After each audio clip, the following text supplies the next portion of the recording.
আচ্ছা ঠিক আছে, জানাজা পড়ালাম, আর একটা লোকটার ঋণ আছে জি, কেউ পরিশোধ করবে, কেউ দাঁড়ায় না। তখন তিনি বললেন ঠিক আছে জানাজা করো, আমি গেলাম। তার মানে আপনার জানাজা হবে না। ঋণ আছে, ব্যাংকে টাকা নিয়ে অনেক কিছু করলেন, বাড়ি গাড়ি করলেন, আপনি বুঝতে পারেননি, শ্বাস বন্ধ হওয়ার সাথে সাথে ফাঁসি হয়ে যাবে। কেউ রক্ষা করতে পারবে না, পৃথিবীর কোনো কিছু রক্ষা করতে পারবে না। আল ইয়াউমা লা তামলিকু নাফসুন লিনাফসিন শাইআ, আল ইয়াউমা আল আমরু লিল্লাহ। আজ কোনো মানুষ কোনো মানুষের কোনো উপকার করতে পারবে না। একচ্ছত্র মালিকানা আমার হাতে। আইনাল জাব্বার আইনাল মুতাকাব্বির। স্বৈরাচারী, স্বেচ্ছাচারী, অহংকারী, বদমেজাজিরা কোথায়? আনা মালিকুল আমলাক, আমি হচ্ছি রাজা ধীরাজ। এই ঘোষণা দিয়ে বিচার শুরু হবে, তার নাম কাহার। খুব কঠোর কঠিন, কারো রক্ষা হবে না। সামান্য কাজে যায়েন না, পয়সা উপার্জন করেন বেশি করে। আমি এ কথাই বলছি, বলতে গিয়ে বলেছি 600 কিলোমিটার যেতে হবে, টাকা পয়সা নেই, খুব দুর্দিন, প্রচন্ড রৌদ্র, বাইরে হাঁটা যায় না, যেতে হবেই।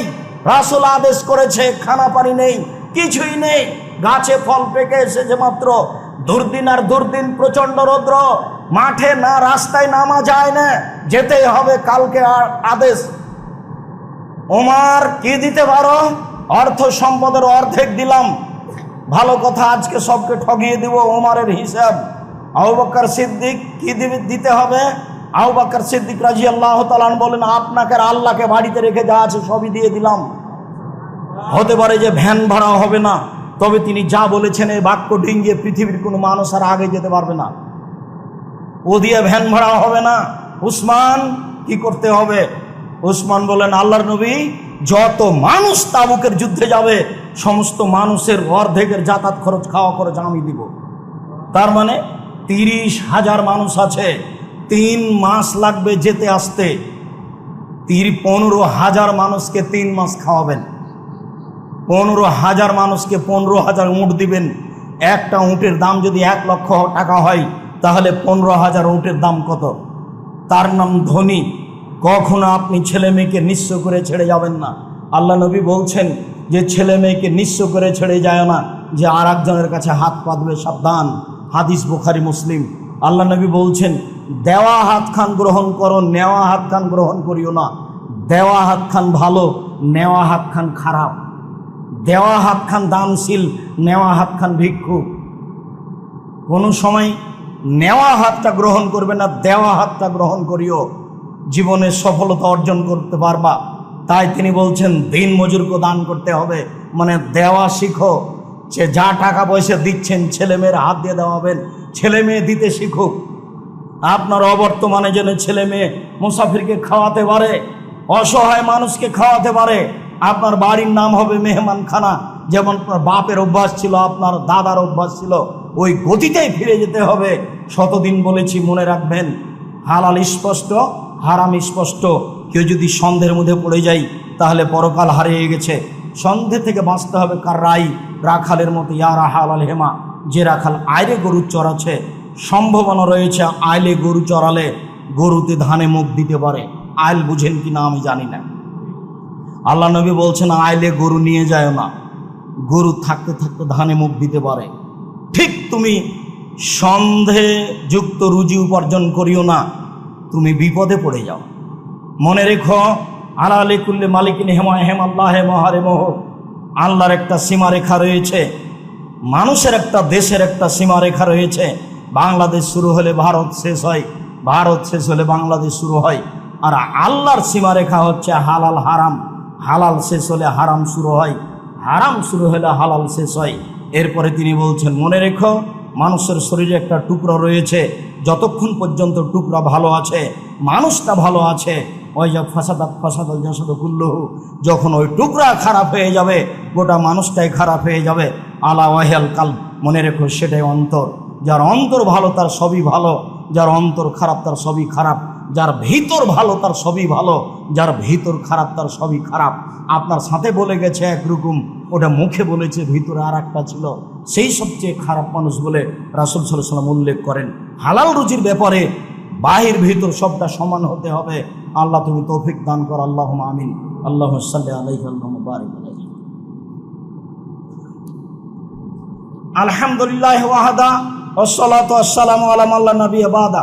আবু হুরায়রা রাদিয়াল্লাহু তাআলা আনহু বলেন, ইয়াতি আলান নাসি জামানুন, মানুষের উপরে এমন একটা সময় চলে আসবে, মানুষ বিবেচনা করবে না উপার্জনের সময় আমিনাল হালাল আমিনাল হারাম, এটা বৈধ না অবৈধ।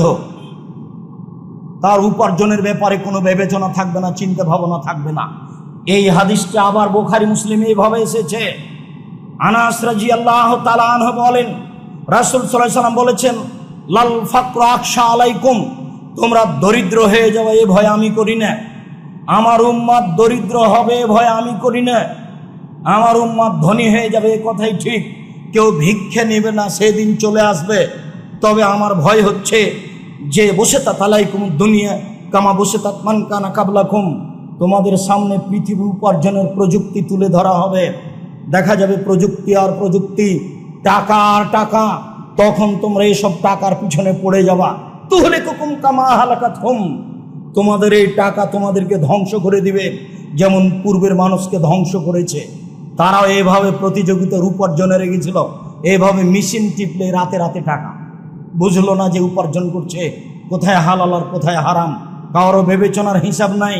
টাকা জমা হচ্ছে এটাই তার মাথায় আছে, ব্যাংকের খবর তাই, এমনি উপার্জন তাই, ইন্স্যুরেন্সে চাকরি করে, কত ব্যবস্থা উপার্জনের আপনি হিসাবই পাবেন না। 10 বছর পরে আরো উপার্জনের এরকম কত পন্থা খুলে যাবে। আমি বলিনি এই কথা, হাদিস বুখারী মুসলিম। রাসূল সাল্লাল্লাহু আলাইহি ওয়াসাল্লাম বললেন, ফাত্তাকু দুনিয়া ওয়াত্তাকুন নিসা, তোমরা মহিলা থেকে বেঁচে থাকো, পৃথিবী থেকে বেঁচে থাকো।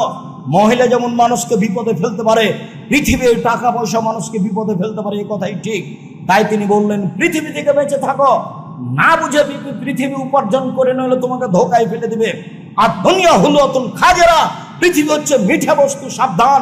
একলহাল বারল ফাজর, ভালো মানুষও খায় মন্দ মানুষও খায়, অতএব বিবেচনা করে খাও। ধনী হও তাতে আসে যায় না। বৈধ ব্যবসা করতে গিয়ে যদি কোটি টাকা জরিমানা লাগে তা লাগুক। স্টিমার এসে চট্টগ্রামে থেমেছে, যদি আজকে মাল নামাতে পারি তাহলে জরিমানা লাগবে না, আর যদি কালকে নামে তাহলে রাতে 50,000 টাকা জরিমানা লাগবে সকালে। কিন্তু যার সিগনেচারে নামবে, আমি বলছি একটু সিগনেচার করে দেন, ও বলছে 50,000 টাকা লাগবে। আপনি দিয়ে করেন, আপনি তখন মাজলুম, কোনো সমস্যা নেই। আমার ব্যবসা বৈধ ছিল, ঠিক মতো এসেছে, কিন্তু ও সিগনেচার দেবে না, ও জালেম, আমি মাজলুম, ও ধরা খাবে, আমি ধরা খাবো না। আমার পৈতৃক সম্পত্তি খাজনা দিতে গিয়ে আমার কাছে বেশি টাকা নিচ্ছে, নইলে আমার পৈতৃক সম্পত্তি হারিয়ে যাবে।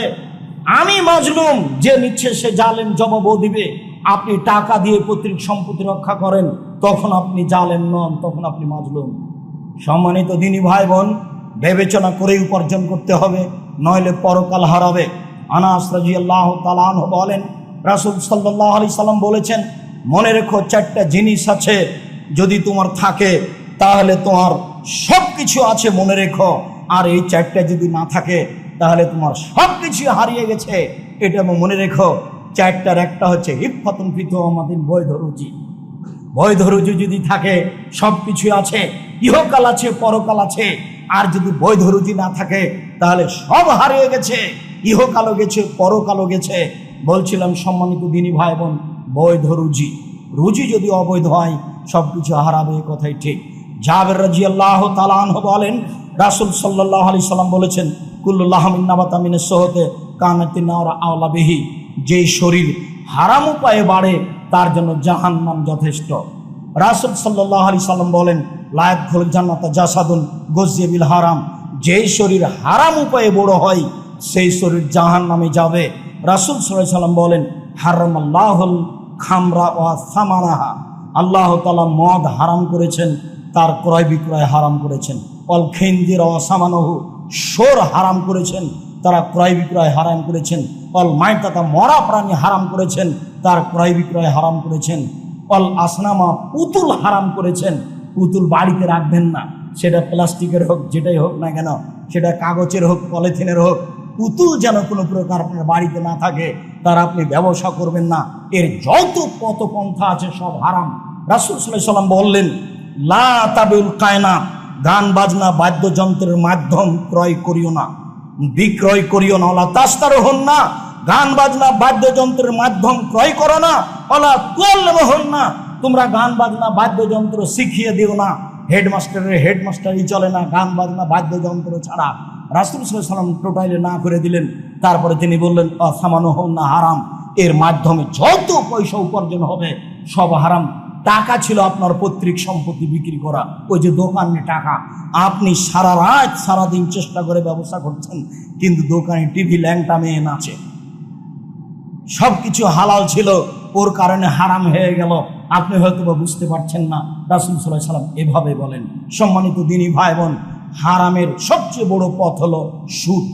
যতগুলি হারামের পথ রয়েছে তার সবচেয়ে বড় পথ হলো সুদ। সুদ দিয়ে আপনার জীবিকা নির্বাহ বিভিন্নভাবে হারাম হবে, তবে আপনি যেখানে নিরুপায় সেটা ভিন্ন কথা। আল্লাহ তাআলা বলেন ইয়ামহাকুল্লাহু রিবা ওয়া ইউরবিস সাদাকাত, আল্লাহ দানের পয়সাকে বাড়িয়ে দেন আর সুদের পয়সাকে কমিয়ে দেন। সুদ খেলে ভিক্ষুক হতেই হবে, আজ হোক আর কাল হোক। আল্লাহ তাআলা বলেন আহলাল বাইয়া ওয়া হারাম রিবা, আল্লাহ ক্রয় বিক্রয় ব্যবসাকে হালাল করেন আর সুদকে হারাম করেন। আল্লাহ তাআলা বলেন ইয়া আইয়ুহাল্লাযীনা আমানু লা তাকুলু রিবা আযাফা মুযাফা, হে পৃথিবীর মানুষ যারা আল্লাহকে বিশ্বাস করো, পরকালকে বিশ্বাস করো, তোমরা সুদ খায়ো না। আল্লাহ তাআলা বলেন ইয়া আইয়ুহাল্লাযীনা আমানু তাকুল্লাহ, হে পৃথিবীর মুসলিম পুরুষ নারী তোমরা আল্লাহকে ভয় করো। ওয়া দারু মা বাকিয়া মিনার রিবা, যত সুদের লেনদেন আছে সব ছেড়ে দাও, সুদ হারাম। রাসূল সাল্লাল্লাহু আলাইহি ওয়াসাল্লাম বলেন লানাল্লাহু আকালা রিবা ওয়া মুকিলাহু ওয়া কাতিবাহু ওয়া শাহিদাইহি, আল্লাহর নবী অভিশাপ করেন যে সুদ খায়, যে সুদ দেয়, যে সুদ লিখে, যে সুদের সাক্ষী থাকে, সবাই একই রকম পাপী, সবাই অভিশপ্ত। রাসূল সাল্লাল্লাহু আলাইহি ওয়াসাল্লাম এই কথা বলেন। রাসূল সাল্লাল্লাহু আলাইহি ওয়াসাল্লাম বলেন দিরহাম রিবা ইয়াকুল রাজুল আলাম আসাদ মিন সিত্তাতিন সালাসিনা জিনিয়া, কেউ যদি জেনে শুনে 1 টাকা সুদ খায় 36 বার জেনা করে যত পাপ হবে, 1 টাকা সুদ খেলে তার চেয়ে বেশি পাপ হবে। সুদেরই পাপ এমন একটা পাপ যার ভাষা যেভাবে উল্লেখ হয়েছে আল্লাহর নবী আর কোনো পাপের ভাষা এভাবে উল্লেখ করেননি। জানেন কি পৃথিবীর সবচেয়ে বড় পাপ কোনটি? পৃথিবীতে সবচেয়ে বড় পাপ শিরক, কিন্তু তার ভাষা এরকম নয়। জানেন কি পৃথিবীতে দ্বিতীয় মহাপাপ কি? পৃথিবীতে দ্বিতীয় মহাপাপ হলো পিতামাতার অবাধ্য চলা, তবে তার ভাষা এরকম নয়। জানেন পৃথিবীতে তৃতীয় মহাপাপ কি? পৃথিবীতে তৃতীয় মহাপাপ হলো মিথ্যা সাক্ষী দেওয়া। পাবনা জেলায় কতগুলো মানুষ 20 বছর থেকে জেলে আছে, ও নিজেই জানে না আমি কেন জেলে। জজ জানে না ঘটনা কি, উকিল জানে না ঘটনা কি, সবাই না জানার উপরে ফাঁসি দিয়েছে, আজীবন জেল। ও নিজেও জানে না আমি কেন জেলে, ঘটনার দিন তো আমি রংপুরে ছিলাম, আমি কিভাবে অপরাধী বুঝতে পারেননি। রাসূল সাল্লাল্লাহু আলাইহি ওয়াসাল্লাম বলছেন পরিস্থিতি এরকমই হবে। মিথ্যা সাক্ষী এমন সাক্ষী, লোকটা বলছে আমি তাকে 2 চোখে মারতে দেখেছি, জজের সামনে বলছে, অথচ বলছে যার কথা ও সেদিন রংপুরে ছিল। বুঝতে পারছেন না মনে হয়, তার নাম মিথ্যা সাক্ষী। এটা হলো পৃথিবীতে তৃতীয় মহাপাপ। মানুষকে হত্যা করা পৃথিবীতে 4র্থ মহাপাপ। এখনো আপনার সুদ আসেনি সিরিয়ালে, তাহলে সুদ মহাপাপে কথা ঠিক, তবে সিরিয়ালে অনেক পরে। এরপরও তার ভাষাগুলি কেমন দেখুন। রাসূল সাল্লাল্লাহু আলাইহি ওয়াসাল্লাম বলছেন কেউ যদি জেনে শুনে 1 টাকা সুদ খায় তাহলে 36 বার জেনা করে যত পাপ হবে, 1 টাকা সুদ খেলে তার চেয়ে বেশি পাপ হবে। কই এমন ভাষা তো শিরকের ব্যাপারে বললেন না, কই এমন ভাষা তো বাপ মাকে গালি দেওয়ার ব্যাপারে বললেন না, কই এমন ভাষা তো মিথ্যে সাক্ষীর ব্যাপারে বললেন না, কই এমন ভাষা তো মানুষকে হত্যা করার ব্যাপারে বললেন না। তার মানে এই পাপে সমাজ নষ্ট হয় সুদের পাপে, যার কারণে সব এই পাপে ঘেরা পড়বে, যার কারণে এই পাপটা এইভাবে উল্লেখ রয়েছে। রাসূল সাল্লাল্লাহু আলাইহি ওয়াসাল্লাম বলেন আর রিবা সাবুনা জুজান আইসারাহু, সুদের পাপের 70টি ভাগ রয়েছে। ছোট ভাগ হলো মার সাথে জেনা করলে যেমন পাপ হয়। নেন এবার কি দিয়ে আপনাকে বুঝাবো সুদ কি জিনিস, অথচ প্রায় মানুষই সুদের সাথে জড়িত। কিস্তি না হলে আপনার দিন চলে না। আপনাকে আমি ভিক্ষা করে খেতে বলিনি, তবে ভিক্ষা করে খাওয়া যায়, কিস্তি তোলা যায়। আমি কোনোদিন কাউকে ভিক্ষা করে খেতে বলিনি। ভিক্ষা করা কাজ ভালো নয়, কেননা ওটা এভাবে নিতে হয়। কোনটা বাড়ি থেকে বের হবেন তার আগে মাকে বলে দিবেন, বোনকে বলে দিবেন, স্ত্রীকে বলে দিবেন, শোনো বাড়ি থেকে বের হওয়ার সময় আমার পকেটে 50টা খুচরা টাকা দিও, 10 টাকা 20 টাকা দিও। ভিক্ষুক চাইলে খালি দেখি 500 টাকা নোট, তখন বলি মাফ করো, মাফ করো। ও কত অপরাধ করেছে, দিনরাত মাপ চাচ্ছেন কেন, এত হিসাব কেন? আজ থেকে অনুরোধ জানাচ্ছি, আর কোনোদিন বাড়ি থেকে বের হবেন না খুচরা টাকা ছাড়া। পকেটে যেন খুচরা টাকা থাকে, জরুরিভাবে এই যে একটু পরে কোটাটা সামনে দিয়ে ঘুরবে, তখন দেখবেন যে গোটা টাকা আছে 500 টাকা, কেমনে দিই? তখন ধীরে কোটাটা পাশে করে দিবেন, দিতে পারবেন না কিছু। কেন? বের হওয়ার সময় 10টা টাকা পকেটে ছিল না, 20টা টাকা 50টা টাকা পকেটে ছিল না। জরুরি অনুরোধ, শুধু অনুরোধ নয়, আপনি দিনী ভাই হিসাবে জরুরি আদেশ আপনার স্ত্রীকে বলে দিবেন, আপনার মাকে বলে দিবেন, আপনার বোনকে বলে দিবেন, শোনো আমি যখন বের হবো ব্যাগটা হাতে করে, তখন আমার পকেটে 50টা 200টা একটা খুচরা টাকা দিয়ে দিও। যত ফকির আসবে আমি যেন 10টা টাকা দিতে পারি। মসজিদে যখন এটা কোটাটা আমার সামনে দিয়ে যাবে, তখন যেন আমি 20টা 50টা টাকা দিতে পারি। আর জামিয়া সালাফিয়া তো আছেই, জামিয়া সালাফিয়া তো জাতিকে উন্নত মানের শিক্ষা দিতে চাই, সেটা তো আমাকে দোয়া করতে হবে, না হলে জরুরিভাবে সেখানে পয়সা দিয়ে আসতে হবে, এটা তো আমার জিম্মেদারি। কিন্তু খালি বের হয়ে গেছেন, কি করবেন? কোনোদিন খালি বের হবেন না। আমার মা বলতো, যখনই বাড়ি থেকে বের হতাম তখন বলতো, কিছু খুচরা টাকা নিয়েছো? কেন আম্মা? তো বলছে বেটা ছেলেকে খালি বের হতে হয় না, টাকা নিয়ে বের হতে হয়। কেন? যে আমার মা বলতেন, আমি নিজেও জানি, বাড়ি থেকে বের হতে হবে তখন কিছু টাকা পয়সা নিয়ে বের হতে হয়, এটা আমার মা বলতেন। আর এই ভাষাটা বলতেন যে বেটা ছেলেকে টাকা পয়সা নিয়ে বের হতে হয়, খালি বের হতে হয় না। সম্মানিত দিনী ভাই বোন, আমরা শেষের দিকে এসে বলছি, রাসূল সাল্লাল্লাহু আলাইহি সাল্লাম হারাম উপার্জনের যতগুলি পথ উল্লেখ করলেন, তার সবচেয়ে জঘন্য ঘৃণিত পথ উল্লেখ করলেন, সেটা হলো সুদ। হালাল রুজি উপার্জন করতে হবে, এই কথাই ঠিক। জীবন বাজি রেখে হালাল রুজির উপার্জনের চেষ্টা করতে হবে যে কোনো মূল্যে। জরুরি অনুরোধ, পয়সা বেশি উপার্জন করতে হবে, এই কথাই ঠিক। যদি পয়সা বেশি উপার্জন না করেন, তাহলে হাত পেতে দিতে হবে, দেওয়া যাবে না। আর সবচেয়ে বেশি পয়সা উপার্জন করা যায় ব্যবসা দিয়ে। রাসূল সাল্লাল্লাহু আলাইহি সাল্লাম নিজে ব্যবসায়ী ছিলেন, তবে ছোটকালে ছিলেন ছাগলের রাখাল, পরকালে ছিলেন শরিকে ব্যবসায়ী। ব্যবসা তিনি ভালোবাসতেন, ব্যবসা দিয়ে অনেকের উপকার করা যায়। 3জনই ব্যবসায়ী। আবু বকর সিদ্দিক রাদিয়াল্লাহু তাআলা আনহু ব্যবসায়ী মানুষ, উমর রাদিয়াল্লাহু তাআলা আনহু ব্যবসায়ী মানুষ, উসমান রাদিয়াল্লাহু তাআলা আনহু ব্যবসায়ী মানুষ। 3জনই ব্যবসায়ী মানুষ, তবে ব্যবসাতে টাকা বেশি কার? উসমান রাদিয়াল্লাহু তাআলা আনহু, তাই তার নাম গনি, মানে দিতে পারেন, সেই জন্য 15,000 মানুষের খরচ দিবেন। হালাল রুজি উপার্জন করতে গিয়ে আপনাকে আমি পিছে হটতে বলিনি, আপনাকে আমি সামনের দিকে আসতে বলছি। কেননা ইবাদতের জগতে সবচেয়ে দামি ইবাদত দান। তিনি বলছেন সবাকে দান করতে হবে। তখন সাহাবী বললেন, যদি না পারলে মানুষের বাড়িতে কাজ করবে, কাজ করে নিজে খাবে আর মানুষকে দিবে। দেখেছেন, ভাগ করে দিলেন, হাদিস তো বুখারী মুসলিম। তখন সাহাবীগণ বলছেন, যদি কাজ করতে না পারে, কাজ করতে না পারলে অসহায় মানুষের সহযোগিতা করবে, একটা ভ্যান ঠেকে গেছে ঠেলে দিবে। বলছে এটাও যদি না পারে, দেখছেন একই বৈঠকে সাহাবীগণ নিচে নিয়ে যাচ্ছে। বলছে যদি অসহায় মানুষকে সহযোগিতা করতে না পারে, অসহায় মানুষকেও যদি সহযোগিতা না করতে পারে, ইমসিক নাফসাহু আনিশ শাররি ফায়ালাউ সাদকা, তাহলে নিজেকে অন্যায় থেকে বাঁচাবে, এটাই হলো সাদকা। উপার্জনও করে না, সহযোগিতাও করে না, মোবাইল নিয়ে বসে আছে, তাহলে তো হবে না। মোবাইল বন্ধ করে এমনি বসে থাকতে হবে, তাহলে নাকি হবে? উপার্জন করতে হবে, জরুরি। আমার মা বলছে, তুই যেভাবে বলছিস তাতে তো বউ ছেলে বেড়ে যাও। বলে কি? বাপকেও কাজ করতে হবে। আমি আম্মা আপনি ভুল বুঝছেন মনে হয়, বাপকেও কাজ করতে হবে, এ কথাই ঠিক। বাপ ছেলের খাবে না যতদিন পর্যন্ত নিজে কাজ করতে পারে। নিজে কাজ করলে দানের স্বাধীনতা থাকে।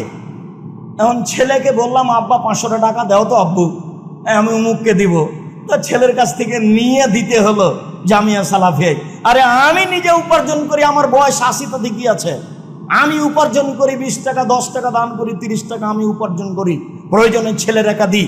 বাপকে এইভাবে বেঁচে থাকতে হবে। যেদিন উপার্জন করতে পারে না, সেদিন ছেলে মেয়ে দেখবে, এই কথা ঠিক। কোনো মানুষের বসে খাওয়ার অনুমতি নেই, প্রয়োজনে মানুষের বাড়িতে কাজ করতে হবে, এটাই রাসূল সাল্লাল্লাহু আলাইহি সাল্লামের আদেশ। সম্মানিত দিনী ভাই বোন, বৈধ রুজির উপার্জনের চেষ্টা করতে হবে যে কোনো মূল্যে। হারাম রুজি থেকে বেঁচে থাকতে হবে যে কোনো মূল্যে। কেননা মানুষের জীবনে সবচেয়ে জরুরি কাজ 5 ওয়াক্ত সালাত, নামাজ। তবে তার চেয়েও জরুরি কাজ হলো হালাল রুজি। নামাজ না হলে সবই ঠেকে যাবে, এবার হালাল রুজি না হলে নামাজও ঠেকে যাবে। তারপরে তৃতীয় জরুরি কাজ কোরআন তেলাওয়াত করা। চতুর্থ জরুরি কাজ মানুষ যেখানে বসে গল্প করছে সেখানে না বসা। তারপরে জরুরি কাজ হচ্ছে এই দিনী ভাই বোন হিসেবে আপনাকে আমি বলছি, ঘুমের ঘোরে উপার্জন করতে শিখেন। তার মানে খুব ঘুমিয়ে আছেন, স্বপ্ন দেখবেন উপার্জন। তার মানে আপনি তা ব্যস্ত থাকেন উপার্জনে। আর রাজার হালে ব্যবসা করছেন, ব্যবসা রাজার হালে হয় না। যে 20 লক্ষ টাকা আছে ব্যাংকে রেখে দিয়েছি, প্রতি মাসে 1100 করে পাই লক্ষে। অবাক কথা। নিরাপদ ব্যবসা, ব্যবসা এরকম হয়, এটা কিভাবে হলো? বলে ব্যাংকে বলছে যে, নবী যে বলছেন ব্যবসা নিরাপদ নয়। কোনো দিন সমস্যা ঘটলো না। আমি তো কোটি টাকার ব্যবসায়ী কিনেছি পাবনায় বেগুন, যাবে ঢাকায়, যদি জ্যাম লেগে যায় 7 ঘন্টা দেরি হয়, সব বেগুন পচে যাবে। তার নাম ব্যবসা। টেনশন আছে, ব্যস্ততা আছে, চিন্তা আছে। ব্যবসা এরকম ছিল। 10 লক্ষ টাকা ব্যাংকে রেখে দিয়েছি, কোনোদিন কমলো না, মাসে মাসে এত টাকা পেলাম। এটা তো কেমন নিরাপদ ব্যবসা? ব্যবসা কোনোদিন নিরাপদ হয় না। ব্যবসা তো কোনো কষ্ট ক্লেশ, ত্যাগ তিতিক্ষা, বিনিময়, শ্রম, ব্যথা, সব কিছুর নাম ব্যবসা। নিরাপদে ব্যবসা হয়ে গেলে এমন নাম ব্যবসা নয়। সম্মানিত দিনী ভাই বোন, ব্যবসা করে উপার্জন করতে হবে। ছেলে মেয়েকে উচ্চ শিক্ষিত করার চেষ্টা করতে হবে। প্রয়োজনে ভিক্ষা করে, ছেলে মেয়ে ভিক্ষা করবে না, ছেলে মেয়ে গার্মেন্টসে যাবে না, ছেলে মেয়ে রাস্তাঘাটে নামবে না। আমি যতদিন বাপ বেঁচে আছি, আমি জমিদারি দিয়ে পড়াবো, না হয় মানুষের বাড়িতে কাজ করে পড়াবো, না হয় আমি ভিক্ষা করে পড়াবো। এটা আমার জরুরি জিম্মেদারি, আমি বাপ হিসেবে এইটা মনে করতে হবে বাপকে। তাহলে সমাজের উপকার করা যাবে, নিজের উপকার করা যাবে, জাতির উপকার করা যাবে। তারপরে অনুরোধ থাকছে, আপনাদের এতদা অঞ্চলে এই মসজিদটি আরও বড় উন্নত মানের করতে হবে। আজকে যত কষ্ট পেয়েছেন, এরকম কষ্ট যেন পরবর্তীতে না হয়, এমন একটা ব্যবস্থা করতে হবে। প্রয়োজনে তা 10 তলা হয়ে যায়। সবার একটা চিন্তা ভাবনা থাকতে হবে। তারপরে স্মরণে রাখতে হবে জামিয়া সালাফের কথা। আমার মনে বড় সাধ, আমি এদেশের মাটিতে উন্নত মানের প্রতিষ্ঠান গড়বই ইনশাআল্লাহ। 2013 সালের 24 আগস্ট মঙ্গলবার জামিয়া সালাফের রূপগঞ্জ নারায়ণগঞ্জ ঢাকায় বলেছিলাম, আমার হাতে টাকা না, এই কথা সত্য, এখানে প্রতিষ্ঠান গড়বে, এই কথা সত্য, ইনশাল্লাহ গড়বে। বিশাল ভূখণ্ডের উপরে জামিয়া সালাফের রূপগঞ্জ নারায়ণগঞ্জ ঢাকা। 2016 সালের 17 ফেব্রুয়ারি রোজ বুধবার বিকাল 4:30টার দিকে বলেছিলাম, জামিয়া সালাফিয়া ডাঙ্গিপাড়া পবা রাজশাহীর মাঠে আমার হাতে টাকা না, এই কথা সত্য, এখানে প্রতিষ্ঠান গড়বে, এই কথা সত্য, ইনশাল্লাহ গড়বে। আরও প্রতিষ্ঠান জামিয়া সালাফিয়া তেঘরা বিরল দিনাজপুর, আরও প্রতিষ্ঠান জামিয়া সালাফিয়া 6 মাইল বাবুগঞ্জ বরিশাল, আরও জামিয়া সালাফিয়া অন্যান্য জেলায় গড়বে ইনশাআল্লাহ। সমস্ত প্রতিষ্ঠানের জন্য আপনি আন্তরিকভাবে দোয়া করবেন। আপাতত এই 2 প্রতিষ্ঠানে 3850 জন ছেলে মেয়ে পড়াশোনা করে, তার 500 জন অসহায় আর 210-15 জন এতিম, যাদের লালন পালন আপনারা করে থাকেন। এই 2 প্রতিষ্ঠানের শিক্ষক শিক্ষিকা কর্মচারী প্রতি মাসে বেতন লাগে প্রায় 20 লক্ষ। জামিয়া সালাফিয়া ডাঙ্গিপাড়ায় একটা আবাসিক ভবন নির্মাণ হতে যাচ্ছে, যাতে ছাত্র পড়াশোনা করবে 5000 একসাথে। জামিয়া সালাফিয়া ডাঙ্গিপাড়া পবা রাজশাহীর বাইতুল হাম জামে মসজিদে একতলায় মুসল্লি ধরে প্রায় 3000। জামিয়া সালাফিয়া রূপগঞ্জ নারায়ণগঞ্জ ঢাকার বাইতুল হাম জামে মসজিদ 200 শতক জমির উপরে তৈরি হতে যাচ্ছে, যার একতলায় মানুষ সালাত আদায় করতে পারবে 10,000 একসাথে ইনশাআল্লাহ। এইসব প্রতিষ্ঠানগুলি আপনার সামনে রয়েছে, এর জন্য আন্তরিকভাবে দোয়া করবেন। এটা আমার পক্ষ থেকে আপনার দিনী ভাই হিসেবে প্রথম দাবি। এরপরে দ্বিতীয় দাবি, দানের হাত প্রশস্ত করবেন। এরপর তৃতীয় দাবি, জামিয়া সালাফের পক্ষ থেকে জামিয়া সালাফের মুখপাত্র পত্রিকা মাসিক আল ইতিসাম পত্রিকা, সবার অন্তরের প্রতিষ্ঠান, সবার ভালোবাসার পত্রিকা মাসিক আল ইতিসাম পত্রিকা, যাতে রয়েছে 50টা প্রশ্নের উত্তর, যাতে আপাতত আছে 10 জন মুফতি, যাদের মাধ্যমে ফতোয়া বের হয়ে আসে। প্রত্যেক মাসে বৈঠক বসে, আমি সে বৈঠকের দায়িত্ব পরিচালনা করি। আরও অন্য বই আছে, পড়েন। আপনারা আবদুল্লাহর বই পড়েন, তার বইয়ের সাথে ভালোবাসা রাখেন, কেননা আমিও নিজে তার বই পড়ি। ও বক্তব্য দিলে আমিও দেখি, তখন আমাকে শিশু বলে মনে হয়, আমি মনে হয় সবগুলো পড়িনি, এমনটা যেন মনে হয়। তো আমি আপনাদেরকে আন্তরিকভাবে দোয়া করার জন্য বলি যে তাদের উপরে যেন মানুষের বদ নজর না লাগে। তারা যেন জাতির খিদমত করতে পারে, ওদের খিদমত যেন আল্লাহ কবুল করেন। আর আমার জন্য একটু ভাঙাচোরা করিয়ে না, আমি আপনাদের জন্য দোয়া করি, আল্লাহ যেন আপনাদের হেফাজতে রাখেন, অর্থ সম্পদে বরকত দান করেন। আব্দুল্লাহর মিন্নাতুল বাড়ি কিনেন, আপনার ওই হালাল কি রিজিক বই কিনেন, আরও বই কিনেন। তবে প্রতিষ্ঠানের পক্ষ থেকে কে বড় ক্ষতিগ্রস্ত, কে বড় লাভবান, আদর্শ পরিবার, আদর্শ নারী, বক্তা শ্রোতার পরিচয়, তাফসীর কি মিথ্যা হতে পারে, মরণ একদিন আসবে, সব বইগুলি স্মরণ রাখবেন। সম্মানিত দিনী ভাই বোন, আমি আব্দুর রাজ্জাক বিন ইউসুফ আপনাদের সার্বিক কল্যাণ কামনা করে, দূর দূরান্ত থেকে এসেছেন, সবার কল্যাণ কামনা করে, এই মসজিদের জন্য আন্তরিকভাবে দোয়া করার দাবি রেখে, জামিয়া সালাফিয়ার বিষয়টি মনে রাখার দাবি রেখে আজকের জুমার খুতবা এখানে শেষ করছি। সাল্লাল্লাহু আলাইহি ওয়াসাল্লাম।